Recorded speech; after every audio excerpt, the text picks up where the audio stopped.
Ceux qui aiment les paradoxes et les concepts opposés, ceux qui recherchent le feu sous la glace, qui font preuve d'une main de fer dans un gant de velours, ou qui apprécient le Dr Jekyll et Mr Hyde en soufflant le chaud et le froid, ne resteront pas insensibles à la Mercedes 500e.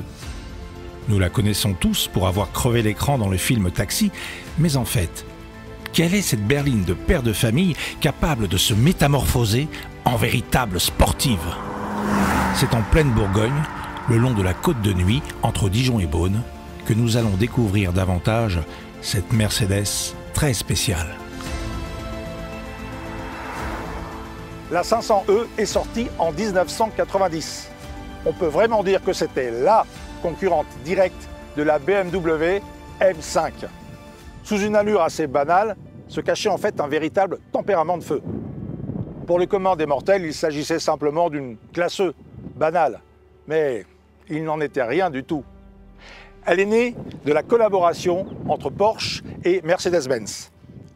Durant sa fabrication, Mercedes envoyait la base de la voiture chez Porsche, où étaient assemblés le châssis et la carrosserie, puis l'ensemble revenait chez Mercedes pour être peint complètement et retournait encore chez Porsche.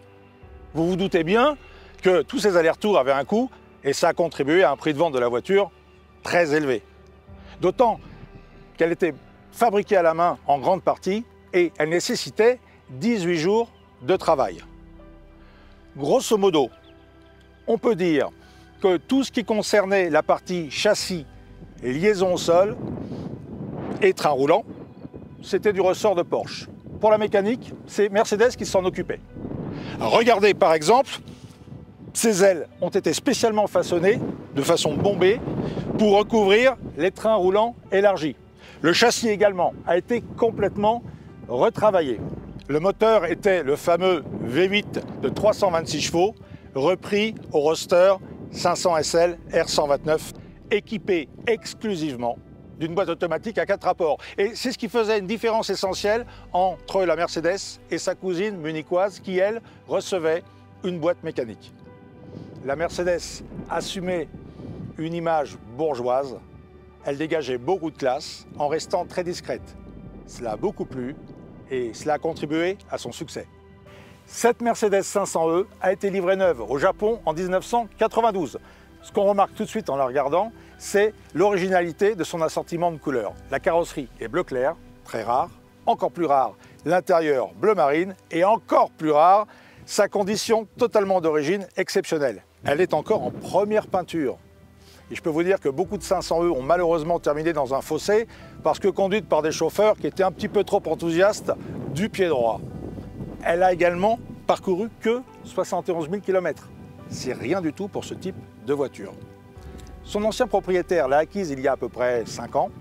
C'est une personne qui a une belle collection de voitures prestigieuses et il s'est très peu servi de cette voiture. En revanche, il l'a toujours parfaitement entretenue. D'ailleurs, elle sort juste d'une révision effectuée chez Mercedes-Benz. Elle se trouve donc dans une condition parfaite, voire propice pour un essai sympa. Ce que je vous propose, c'est qu'on le fasse ensemble. On y va! Je pars parmi les vignes qui tapissent les plaines et les coteaux bourguignons. Chaque tour de roue sur ces chemins chargés d'histoire est un enchantement.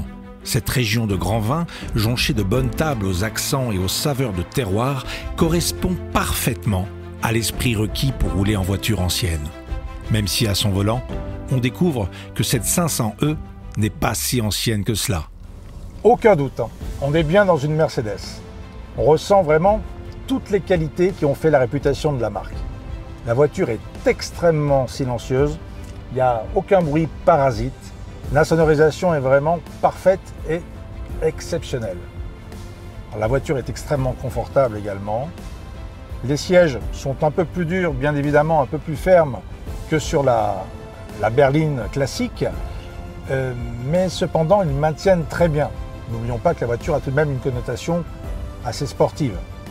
Quant aux places arrière, regardez, ces 2 places individuelles, c'est une véritable invitation au voyage. On a envie d'y être, on ne peut pas être partout. Quant aux trains roulants, ils sont bien différents, ils rendent la voiture beaucoup plus incisive. La tenue de cap est meilleure, la voiture est plus sportive tout simplement. La finition est de très très belle facture, de très beaux plastiques, de belles boiseries. Tout cela, ça se marie parfaitement avec le cuir. C'est de la très très très belle qualité. C'est Mercedes. Quant à l'équipement, ma foi, il y a à peu près tout ce qu'on est en droit d'attendre sur une voiture de cette catégorie. La climatisation automatique, le régulateur de vitesse, les sièges électriques chauffants sur ce modèle, la ronce de noyer. On est dans un vrai palace roulant. Quant au moteur, écoutez un peu. Waouh, voilà, 326 chevaux.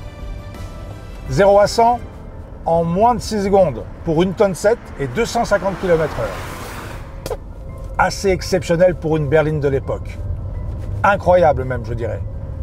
Vraiment, c'est une voiture exceptionnelle et elle me convient parfaitement. Je rentre paisiblement, ébloui par un soleil printanier dont les rayons rasants de fin d'après-midi colorent la campagne vinicole vallonnée et illuminent les pierres séculaires des bâtisses environnantes. Cette ambiance qui se dégage délicieusement de ce paysage digne d'une toile de maître transporte déjà mon esprit dans un futur proche où, attablé, face aux coteaux ensoleillés, je dégusterai ce nectar issu de ces vignes célèbres qui m'entourent, qui contribuent à la renommée de cette belle région. Quel art de vivre! Souvent, avec les voitures anciennes, on se sent propulsé dans une autre époque. Celle-ci n'est pourtant pas si lointaine. On imagine par exemple, à son volant, un homme d'affaires, élégant et pressé, traversant l'Europe à toute vitesse avec 3 collaborateurs à son bord et le coffre plein de bagages.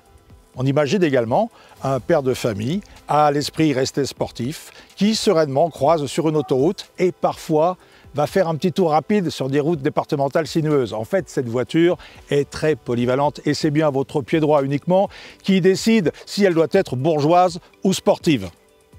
Cette voiture, c'est se montrer à la fois docile et surprenante. En tout cas, la 500e représente à elle seule une philosophie bien particulière que cet exemplaire nous a permis de découvrir aujourd'hui. Et ça, on l'a vraiment apprécié. Merci d'avoir été avec nous.